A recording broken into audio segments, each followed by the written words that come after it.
தேர்வு தொடர்பான உச்சநீதிமன்ற தீர்ப்பு இருக்கின்ற பொழுது மத்திய அரசு இதில் எந்த ஒரு விஷயத்தையும் செய்ய முடியாது என்பது தெளிவாக தெரிந்திருந்தும் இதில் தமிழகத்தினுடைய கிராமப்புற அரசு மாணவர்கள், அரசு பள்ளிகளில் படிக்கின்ற மாணவர்கள், அவர்களுடைய உரிமைகள் பாதுகாக்கப்பட வேண்டும் என்பதற்காக கடந்த ஆட்சியிலே 7.5% இடஒதுக்கீடு கொண்டு வந்து கிராமப்புற ஏழை மாணவர்களுடைய நலனை பாதுகாக்கின்ற விஷயத்தை முந்தைய அதிமுக அரசு செய்தது.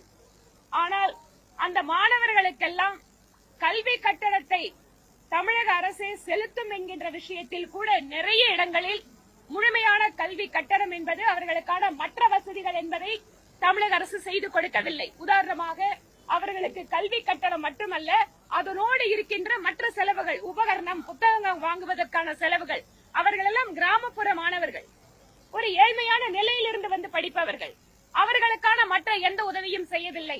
ஆனால் இத்தனை ஆண்டு காலம் நீட் தேர்வுக்கு முதல் கையெழுத்து, நீட் தேர்வுக்கான ரகசியம் என்று சொல்லி தமிழக மக்களை வஞ்சித்திருக்கிறது திராவிட முன்னேற்ற கழகம்.